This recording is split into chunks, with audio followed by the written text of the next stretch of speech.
Hey, missing listeners. We're dropping a full episode of our new podcast series called Dark Valley. This investigative true crime series covers America's unknown serial killer, told through the lens of the only surviving victim, Jane Boroski. Dark Valley is an investigative true crime series about 8 women who were brutally murdered by an unidentified serial killer. Known as the Connecticut River Valley Killer, he prowled the borderland of Vermont and New Hampshire in the 1980s. These cases remain unsolved to this day. Narratively driven, Dark Valley centralizes the story of Jane Boroski, considered to be the lone survivor of the Valley Killer, as she and Jennifer investigate the cold cases of Catherine Milliken, Elizabeth Betsy Critchley, Heidi Martin, Bernice Cordemanche, Ellen Freed, Eva Morse, Linda Moore, and Barbara Agnew. Jane Boroski recounts her harrowing attack in 1988 when a stranger savagely stabbed her 27 times while she was pregnant. The investigation unfolds in real time as Crawlspace Media's Jennifer Amell works to highlight the victims' voices and uncover new leads and suspects by talking with law enforcement, criminal profiler Dr. John Philpin, victims' families, and locals. And after listening to episode 1 of Dark Valley, stream episode 2 on the Dark Valley feed by searching for Dark Valley or by clicking in the show notes. Episode 2 is out now, and new episodes are released on Fridays. Let us know what you think on social media.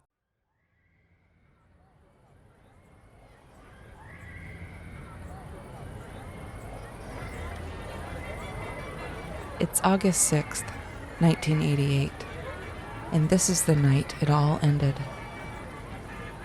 It's getting late, and all Jane Boroski wants is a cold drink. Yet the vendors at the Cheshire Fairground had closed for the evening.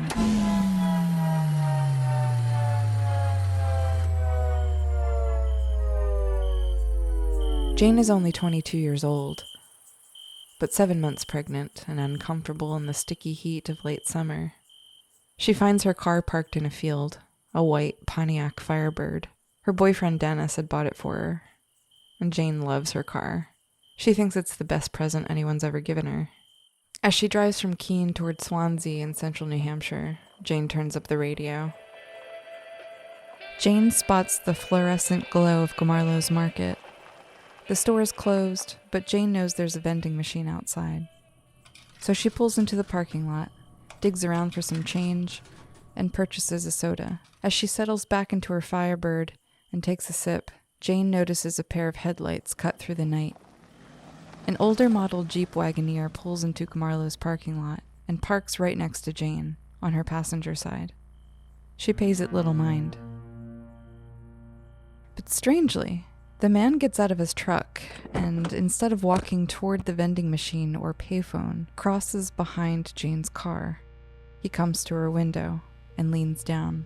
"Is the payphone working?" he asks. But before Jane can answer, he opens her car door. He tries to pull her out. Jane struggles fiercely against him and somehow kicks upward as hard as she can.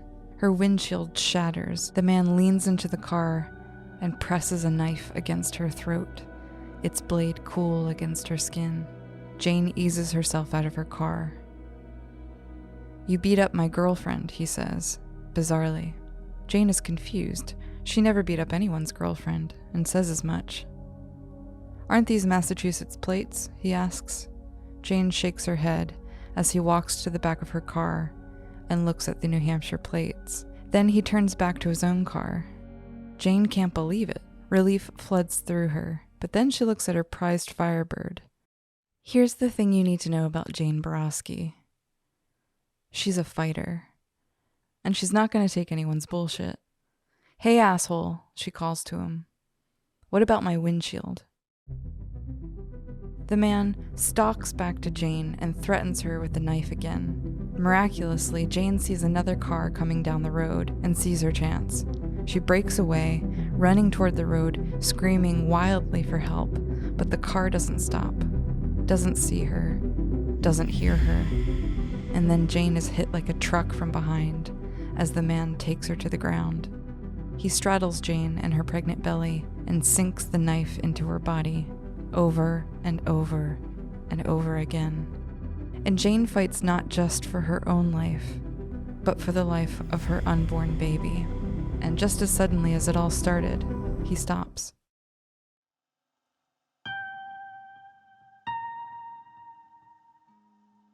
The man calmly gets up and walks back to his truck. He pulls up to where Jane still lays on the ground. From the driver's window, he stares down on the woman he had just stabbed 27 times. As the blood begins to pool around her body, it is a long, cold stare. There is no expression, no feeling at all for what he had just done. Then he guns the car out of the parking lot, leaving Jane Boroski to die alone, clutching her pregnant belly.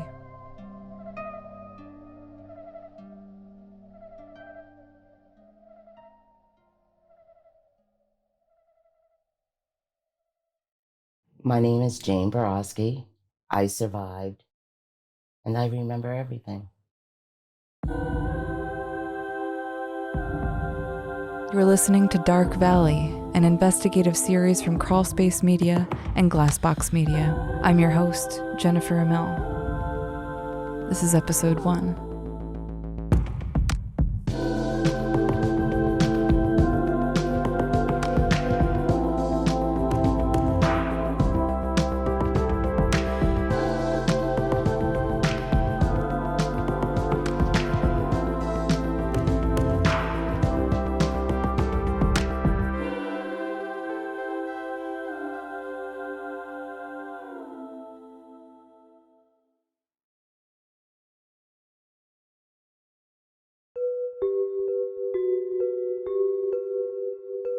I had no idea what to expect from Jane Boroski. I knew that her story of survival was incredible, miraculous even. Her survival made her powerful, somehow stronger than the rest of us, larger than life itself. Jane and I finally meet in a rundown motel in Keene, New Hampshire, just miles from Gamarlo's store, where she was almost murdered 34 years ago. It's summer in New England, and the room is stuffy. All right, tell me your favorite joke. My favorite joke is we set up a microphone on an ironing board. We are in a beautiful Days Inn. With bedspreads that say, "Welcome, sunshine." It's such a happy place. Okay, I mean, it seems to... The levels are good. Unfortunately, we're going to... Jane is, of course, a survivor, but she's also warm and quick to laugh. She lives modestly and gives freely. She loves her family. She's also a spitfire and sassy as hell. She smokes cigarettes with her arms crossed and blows smoke from the corner of her mouth. But more than anything, Jane is honest. She would say it took a lot to be so open, that she had to go through many dark years, overshadowed by that night in August of 1988. But here she is, in this shitty motel room, wearing a hot pink t-shirt and smiling so wide that it makes her eyes even bluer. You got that smile on your face. I'm smiling because I'm excited to ask this question, because What's that? I want to know about your childhood. Oh, my childhood. Well, my parents divorced when I was very young. We lived in Massachusetts. My dad lived in Hinsdale, New Hampshire, where I live now. And I saw my dad probably 2 or 3 times a year. We'd come up for school vacations and spend the week with him. And my mom moved us around a lot.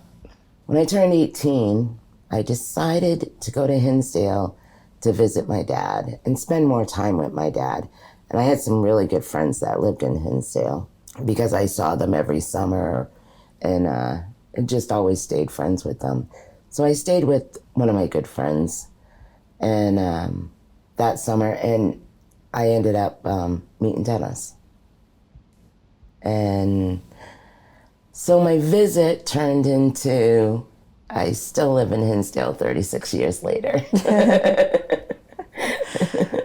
I don't blame you. It's beautiful here. Yeah, it is.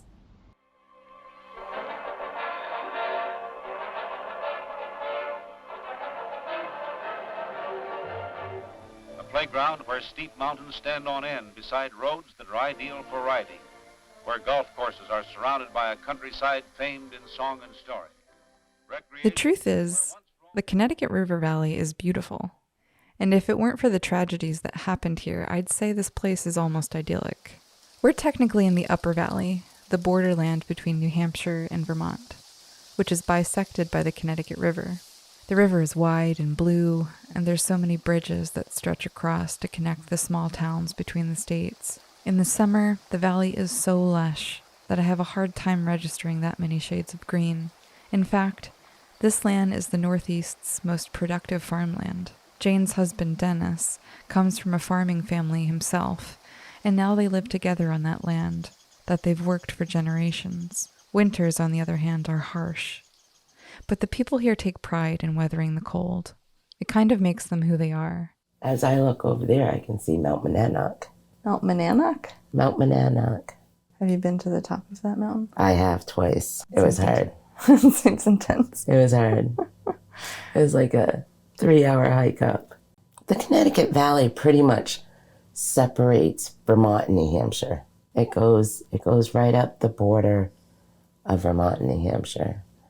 When you get a fishing license, I think the Connecticut River is the only river you can fish with a Vermont or a New Hampshire license. Even if you're on like Vermont side of the river, I believe you can still fish with a New Hampshire license because the river totally borders New Hampshire and Vermont. The roads that weave through the valley are full of potholes from harsh winters and sometimes unpaved the further you get from the interstate. Before the 1970s, country life moved at an expected pace, measured out by the growing seasons and the snow seasons, planting rye or tapping the maples to sugar. Before the construction of interstate highways, the valley was isolated. By 1978, Interstate 91 was completed, and the Connecticut River Valley changed forever. The highway made it easier to get to the valley, and it, of course, sparked the valley's tourism economy, but also brought new types of people, and with them, new types of crime. In fact, there is a definitive date you can point to when the valley became, and pardon the cheap illusion, darker.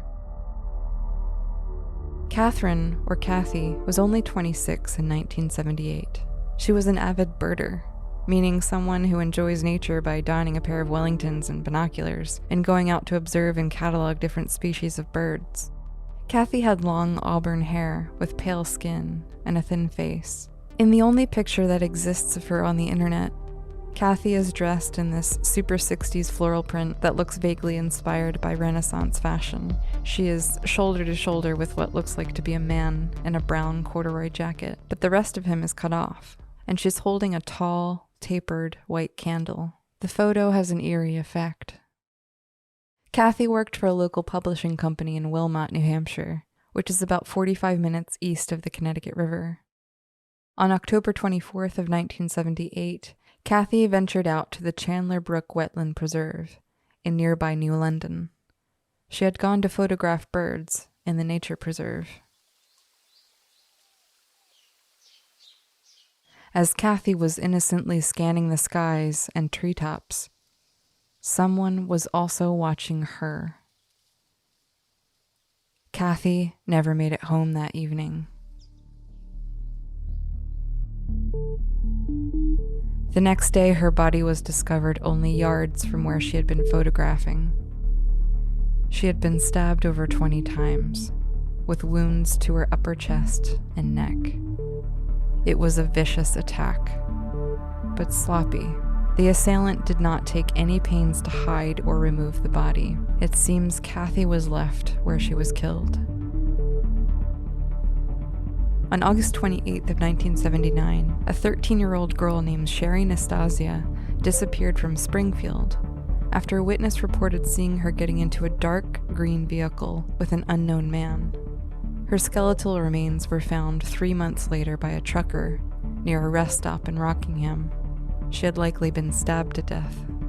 And then, on August 31st of 1981, 12-year-old Teresa Fenton was abducted while riding her bike in Springfield. Authorities managed to find her in a wooded area along the banks of the Connecticut River, half buried and left to die after being viciously beaten.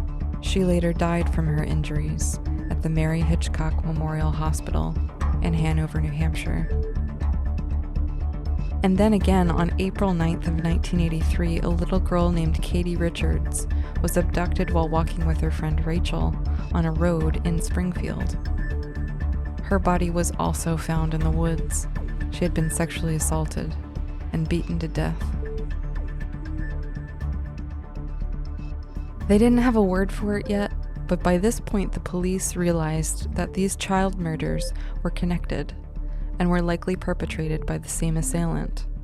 The term serial killer was just coming into the public consciousness with the media frenzy over the crimes of Ted Bundy, Larry Eiler, Joseph Christopher, and Richard Ramirez, the Night Stalker.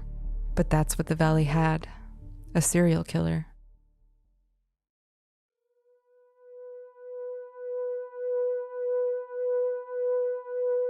Authorities needed to act quickly if they were going to catch the person who murdered Kathy, Sherry, Teresa, and Katie, and before he killed again. Also new in the evolution of investigatory technique was the field of criminal profiling. In 1986, Douglas and Burgess published in the FBI Law Enforcement Bulletin that the, quote, criminal profiling process is defined by the FBI as a technique used to identify the perpetrator of a violent crime by identifying the personality and behavioral characteristics of the offender based upon an analysis of the crime committed. Enter Dr. John Philpin, a man I have come to deeply respect. John is a psychologist and was instrumental in developing the profile of the man who committed these child murders in the Valley in the 1970s. John is protective of Jane and deeply distrustful of true crime, especially as entertainment. So I've made it my mission to try and earn John's trust. This meeting is being recorded. All right, John, I'd love if you would introduce yourself. My name is John Philpin. I'm feeling like it's taken several lifetimes to get to this point where you're here on the Zoom talking to me. What made you decide to go on the record? Well, the main thing is there are, I think, many more cases that remain cold cases. And in one of our conversations, it was pretty clear to me that your intent was to get some information out that might provoke some responses of information that would contribute to various investigations. First of all, I want to say that from day one, I have loathed the title of profiler. I don't think that's what I do at all. I don't think it ever has been. I remember there was a TV program, and I believe it was called The Profiler. When she would go into a crime site, we would go to a black and white picture on the television instead of a color picture. And she would be in some ethereal space where she'd be viewing these things that happen. The FBI essentially took off, from that concept and marketed the word. I was starting my work right about the same time they were. That was when I decided that I had to come up with my own approach. A game that I used to play with my office manager. She would be reading some newspaper article of some atrocity that occurred. And I would tell her, if they catch this guy, this is what he's going to be like. But she would write down what I said and kind of tuck it away. And then if the guy was caught, she'd whip it back out and we'd look at it.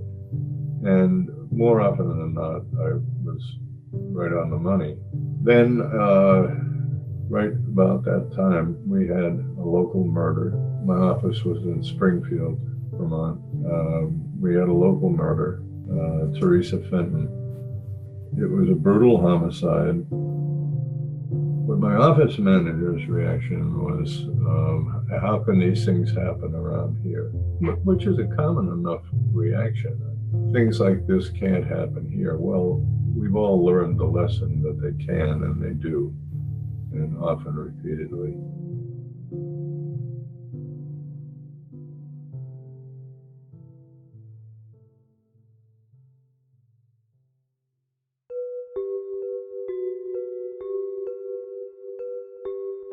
Just after the death of Katie Richards in 1983, a Springfield local came forward with a story. He said he was driving to church and saw two girls walking along the road who matched the description of Katie and her friend Rachel. It was the same day he met a new churchgoer, a man by the name of Gary Schaefer. Gary left the service early that day, claiming to be ill. Gary also looked a lot like the man Rachel had described, the one who abducted Katie. Police quickly caught up to Gary, and he said he had gone to Rutland, Vermont with a friend. But upon talking to Gary's mother and the friend, it turned out that Gary's alibi for that day didn't check out. He had lied. Police arrested him on the charge of Katie Richards' murder. Gary later confessed to the murder of Katie, and later he was charged with the murder of Teresa Fenton. He also pled guilty to the kidnapping of another girl, Deanna Buxton, who managed to escape the terrifying ordeal with her life. And while no charges were ever filed against Gary Schaefer for the murder of Sherry Nastasia, it is strongly believed by law enforcement that he is responsible for her death as well. Dr. Philpin's earlier profile of the killer was eerily spot on. His crimes were motivated by sexual predation of adolescent girls. Gary Schaefer is serving a 30-year-to-life sentence, plus 15 to 20 years for second-degree murder, kidnapping, and sexual assault. As of this recording, Gary Schaefer is still in custody. But what about Kathy Milligan, the 26-year-old who was brutally stabbed to death in the wetland preserve? Schaefer never confessed to her murder. She was too old to be the type of victim Gary sought after. To authorities at the time, it seemed as if Kathy Milligan was a tragic murder, but nonetheless an anomaly, unconnected to Gary Schaefer's reign of terror against the Valley's children.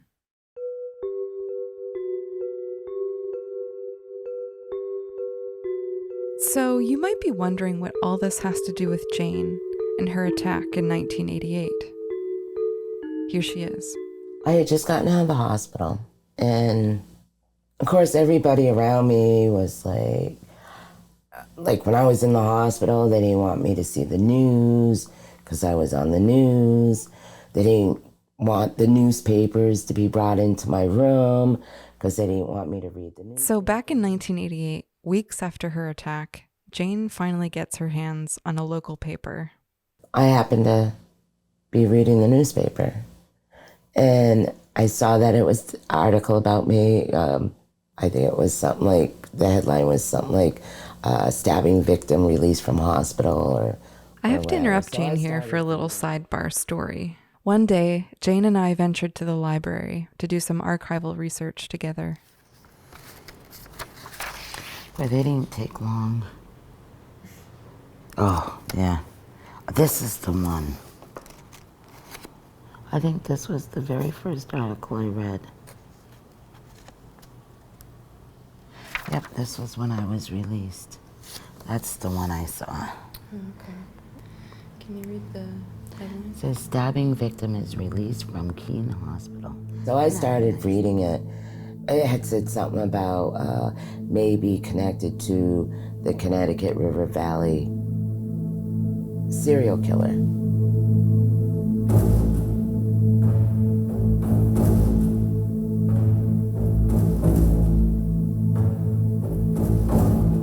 And it's like, Connecticut River Valley serial killer. And then I started reading, and they had a brief description of each victim. And I couldn't believe my eyes. I was like, are you kidding me? I had a hard time processing this. I'm reading in the paper, Ellen Freed, she went missing this date, and then they found her remains on this date. And then each one I read, it wasn't And none of them were survivors. They were all murdered.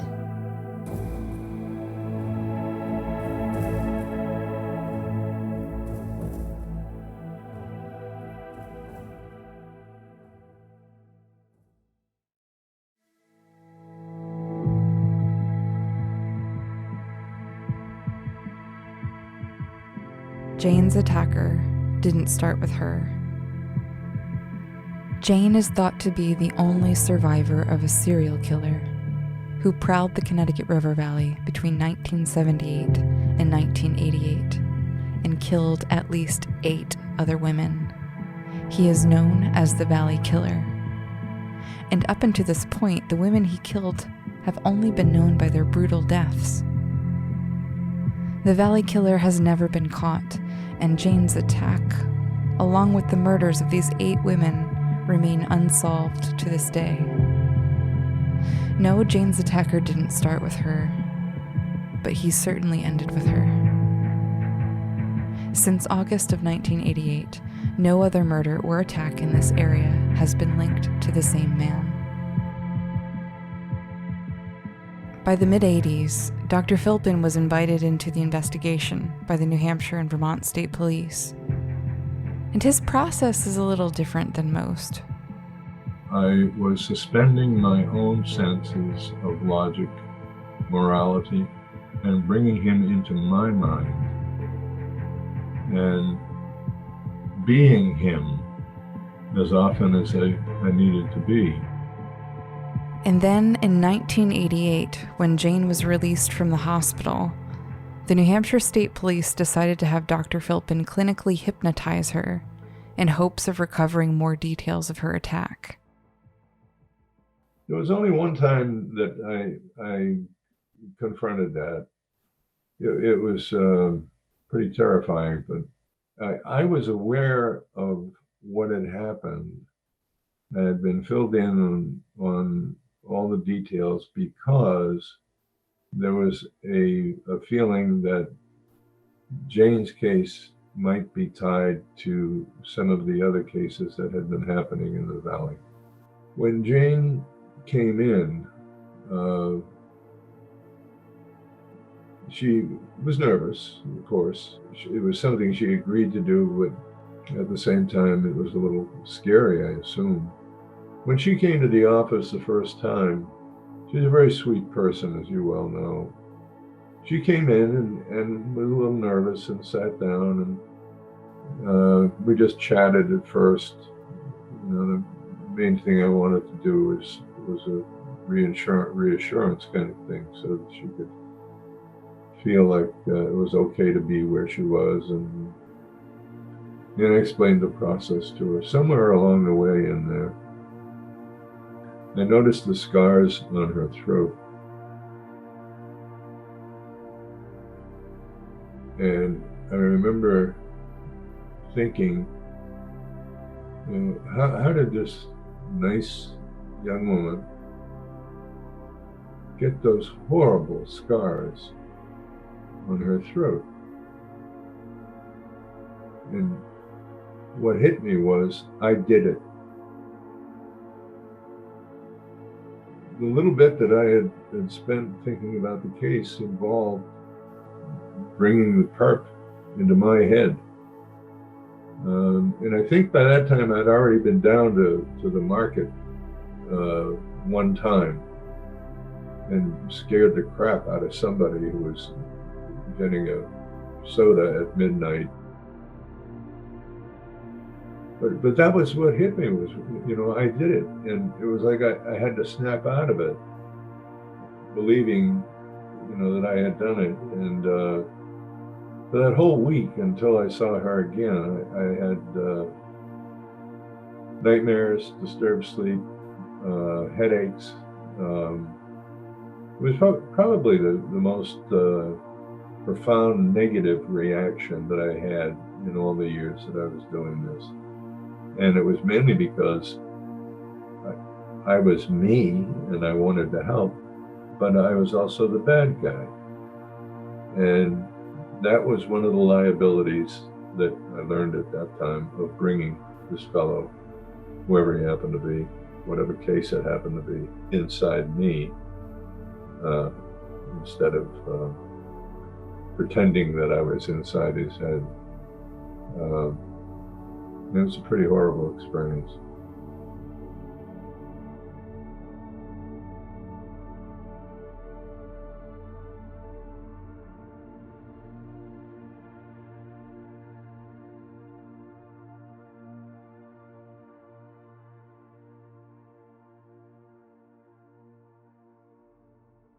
So here's what we know. The Valley Killer's victims are believed to be connected by a few salient characteristics. The murders before Jane escalated in the 1980s and were relegated to the upper Connecticut River Valley along the I-91 corridor, with core cases situated near the town of Claremont, New Hampshire, on Route 12. Each young woman killed was in a vulnerable situation. Those whose remains were found early enough had been killed by a frenzied and vicious attack. They were stabbed with a knife in a V-shaped pattern in their chests and abdomens, and nearly all suffered a severed jugular vein in their necks. Whether or not there was only one Valley Killer, two, or several Valley Killers is hotly debated among original and current law enforcement, Dr. Philpin, the original profiler, locals to the area, and the victims' families alike. You know, the detectives absolutely believe that whoever attacked me is the one that killed them. It's hard to, it's hard to know what happens here, but yeah, definitely, hers had blood spray and it sounded very like Jane's, stabs but going for the throat. But they were not forthcoming at all with us, the family. And like I said, the former police chief at the time, he believed that she had just taken off. Jane herself is not even wholly convinced that her attack is connected to those women killed in Claremont, a mere 40 miles up the road. She strongly believes that it is. But it's important to say explicitly that it is not confirmed that all these cases were perpetrated by the same individual. In order to make any headway in this investigation, you have to keep an open mind.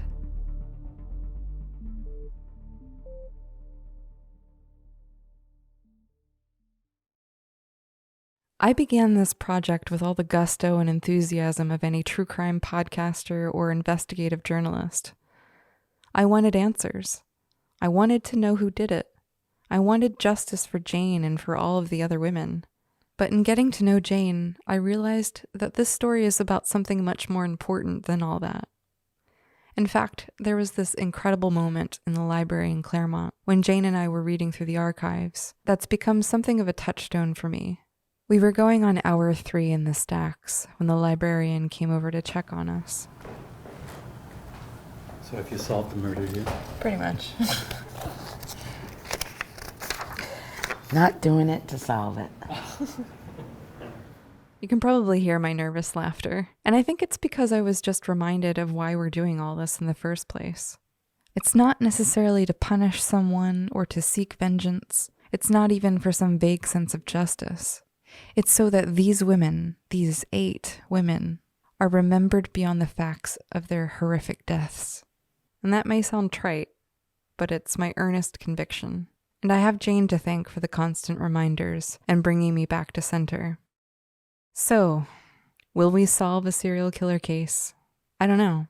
Maybe we will. But maybe it's not the most important thing.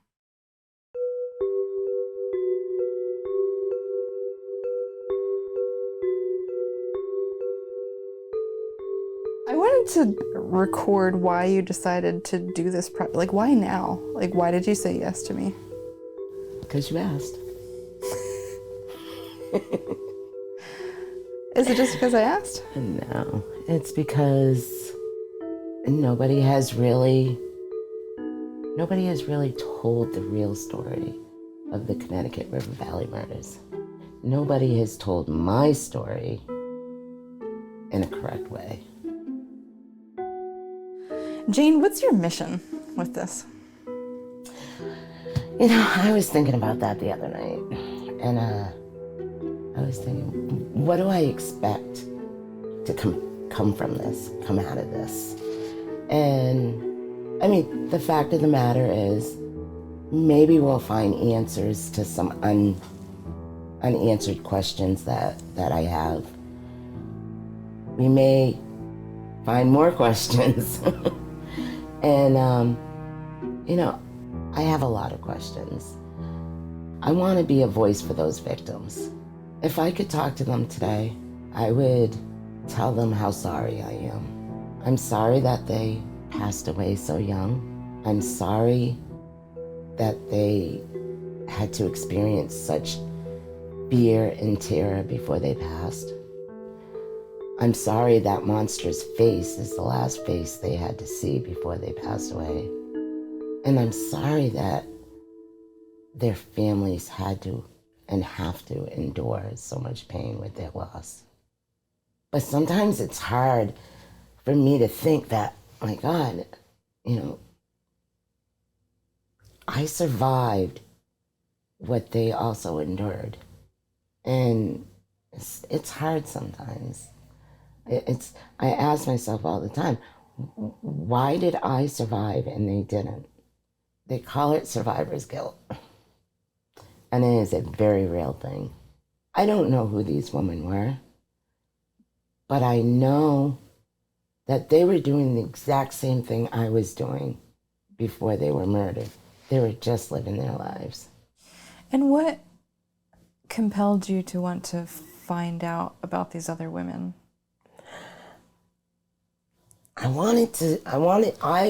For myself personally, I wanted to know, okay, what was the connection between them and me? Their case and my case. I just felt like I just needed to know more about what happened to them. And I needed to know, I just wanted to know, how were they picked up? How were they abducted? Or when did they go missing? Or where did they go missing from? And where were they found? And I just, for some reason, I just wanted to know what happened to them and how was it connected to what happened to me. I guess it was, I needed to confirm. I needed to confirm exactly, the comparison between me and them. Mm-hmm. Their case and my case. Do you think to better understand what happened to you? I don't know.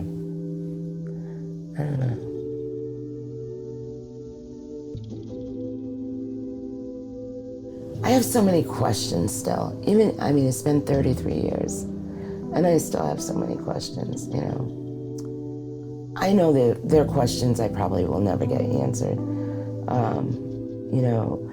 Somebody had asked me one time,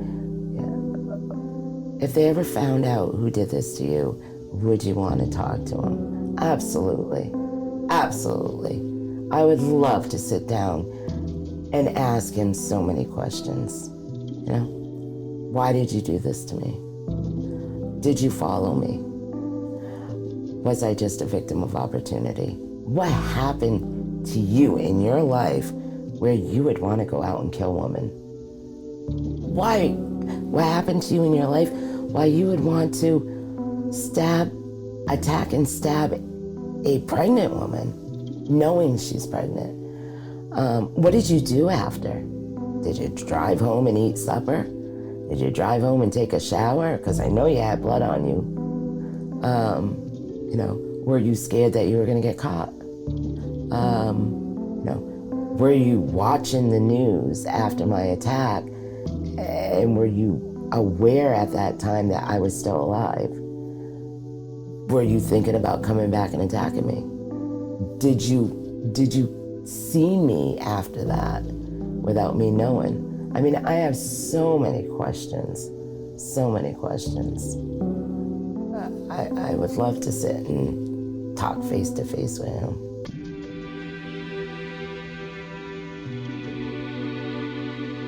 Stories are important. Stories can change minds, change culture, policy, can change lives. So I think what Jane is communicating is that through telling her own story and the stories of the other women, She wants some kind of change to occur. But it's a jumbled, confusing story, a 40-plus year investigation that is carried on in fits and starts over time. These cases have been shuffled from generation to generation of investigators, from agency to agency. Memories have faded, people have died, and the wilderness has reclaimed these soiled sites along the Connecticut River like it would any other dead thing. These women were strangers in life, and who in death are connected in some kind of perverse galaxy. And Jane, speaking like a woman possessed, trying to strain her ear beyond the veil, and hear these women speaking. Kathy, Betsy, Bernice, Eva, Ellen, Linda, Heidi, and Barbara. Jane and I traveled the roads these women were taken from, tripped and crawled through the dense wilds where their bodies were abandoned, tried to see these places through these women's eyes, tried to imagine the fear and the fight. I have spoken to the families and friends of these women and learned that there are more ways to grieve than I ever imagined.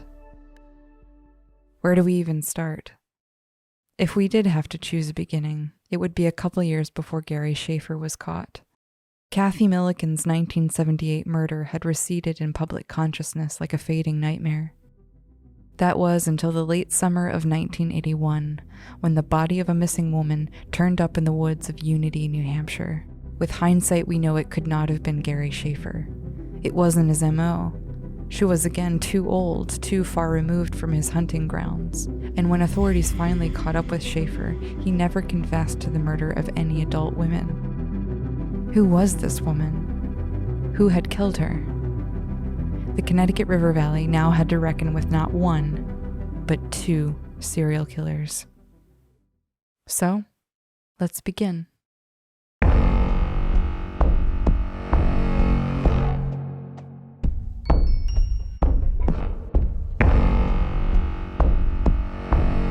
Dark Valley is produced, written, and edited by me, Jennifer Amell. Production assistants include Amanda Bedard and Marianne White. Dark Valley is a Crawlspace Media and Glassbox Media production. We've already dropped episode 2, so keep listening.